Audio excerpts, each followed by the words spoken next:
श्री असाउद्दीन ओवैसी जी।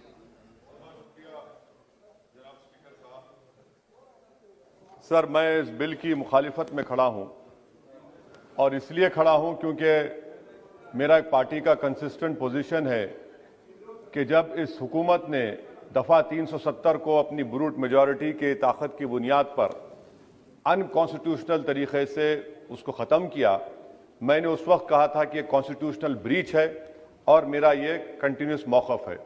Sir, मैं इस bill की मुखालिफत इसलिए भी करता हूं क्योंकि इसी ऐवान में खड़े होकर वजीर दाखिला ने कहा था कि ये हुकूमत जल्द से जल्द रियासत जम्मू कश्मीर के स्टेटहुड को बहाल करेगी।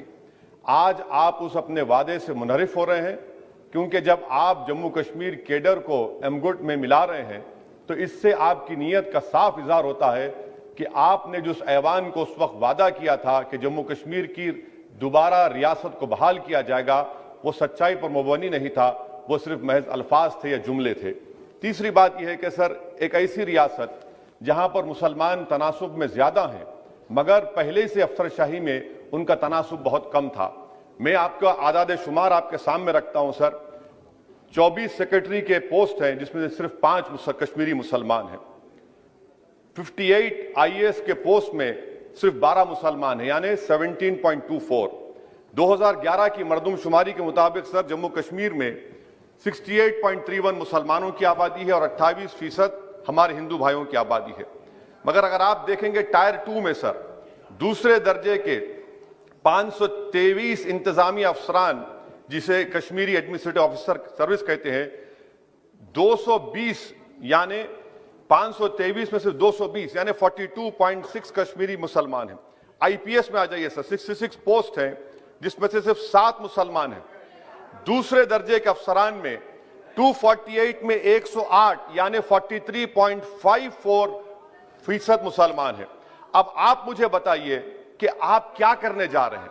अच्छा सर, यहां पर यह कहा गया कि कश्मीर बड़ा बैकवर्ड है।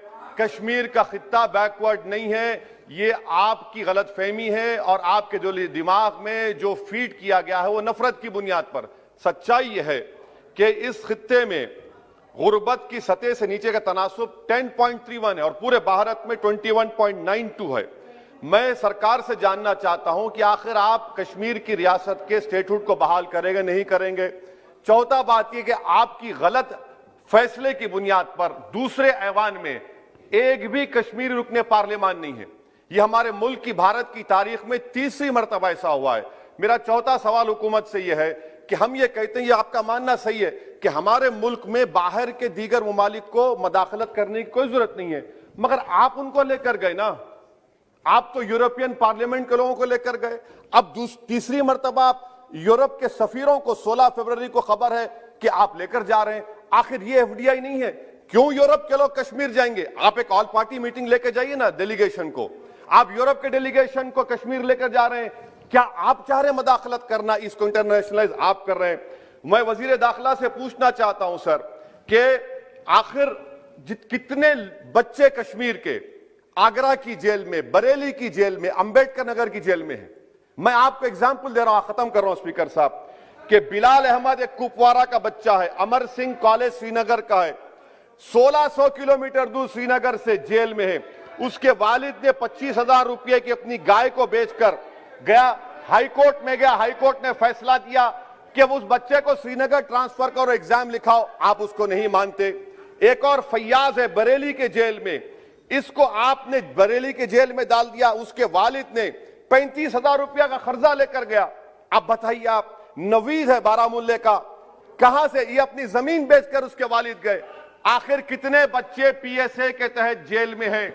आप उनको कब छोड़ेंगे? और मैं ये बड़ी आखिर में आपसे कह रहा हूं स्पीकर साहब कि यहां पर जितनी नाम निहाद सेकुलर पार्टियों ने हुकूमत के इस इक़दाम की तायीद की, तैयार हो जाइए। ये हुकूमत जो करती है ना, ये दोबारा दोहराएगी और हम तारीख में देखेंगे कि खुदा ना खास्ता चेन्नई को, अहमदाबाद को, बेंगलुरु को, हैदराबाद को यूनियन टेरिटरी बनाएंगे ये लोग। ये कश्मीर में तो एक एग्जाम्पल बना दिए, यहां तक तजुर्बा किया गया। आज ये सब बैठकर थाली मार रहे हैं। जब लखनऊ UT बनेगा, जब बेंगलुरु यूटी बनेगा, जब मुंबई यूटी बनेगा, उस वक्त हाय हाय करेंगे। ये कंसिस्टेंट पॉलिसी आपकी है। इसीलिए सर, मैं होम मिनिस्टर से जो सवालात किया हूं, मैं आपसे पूछना चाहता हूं। और ये 2G से 4G करके आपने एहसान नहीं किया, अमेरिका के दबाव में आपने किया। ब्रैड शर्मन से भारत के सफीर ने मिला, अमेरिका ने स्टेटमेंट दिया और आपने 2 दिन में 4G को बहाल कर दिया। आप इस मसले को इंटरनेशनलाइज कर रहे हैं, ये गलत है और इससे कश्मीरी अवाम का डिसएम्पावरमेंट होगा, एलिनेशन बढ़ेगा। शुक्रिया सर।